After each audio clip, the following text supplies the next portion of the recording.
So ఈరోజు మనము 6వ తరగతి పూర్ణాంకాలు పాఠాన్ని నేర్చుకుందాం. మొదటగా సంఖ్యారేఖలు. సంఖ్యారేఖల్లో ఏ విధంగా మనము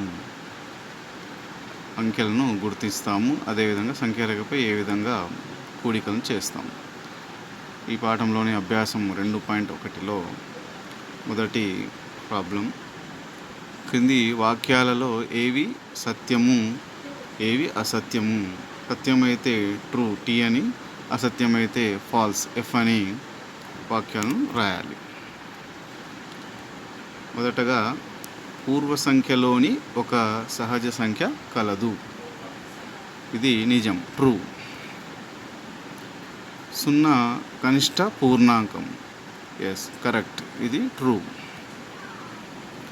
పూర్ణాంకాలన్నీ సహజ సంఖ్యలు కాదు, ఇది ఫాల్స్, అసత్యం.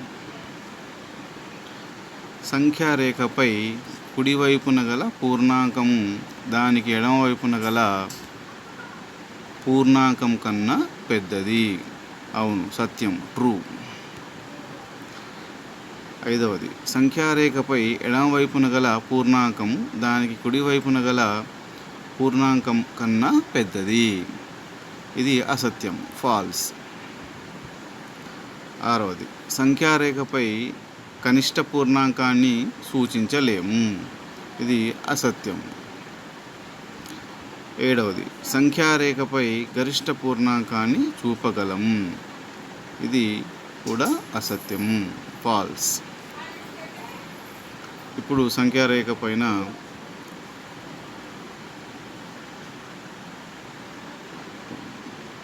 సంఖ్యలను ఏ విధంగా గుర్తిస్తాం. ఇందులో రెండవ ప్రాబ్లం, 27 మరియు 46ల మధ్య ఎన్ని పూర్ణాంకాలు ఉంటాయి? 27 మరియు 46ల మధ్య గల పూర్ణాంకాలు 28, 29, 30, 31, 32, 33, 34, 35, 36, 37, 38, 39, 40, 41, 42, 43, 44 మరియు 45.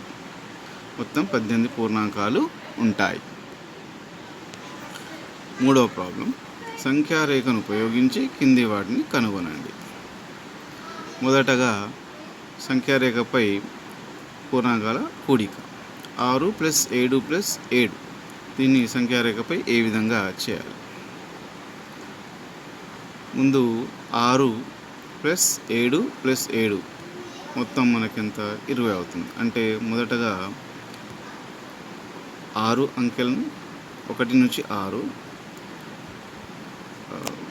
బాణం గుర్తును తీసుకొని, తర్వాత 6 నుంచి మళ్ళీ ముందుకు 7, కుడివైపుకు 7 నంబర్లను కౌంట్ చేసుకోవాలి. అంటే 6 + 7 13 వద్దకి బాణం గుర్తు వస్తుంది. మళ్ళీ అక్కడి నుంచి ఇంకా మళ్ళీ 7 వరుసగా లెక్క పెట్టి బాణం గుర్తును గీయవలసి ఉంటుంది. అంటే 13 + 7 20కి బాణం గుర్తు వస్తుంది. కాబట్టి మనకు వచ్చిన ఆన్సర్ 20. రెండవ లెక్క, 18 - 9. అంటే మొదటగా 18 నుంచి ఎడమ వైపుకి బాణం గుర్తును తీసుకోవాల్సి ఉంటుంది. 18 నుంచి 9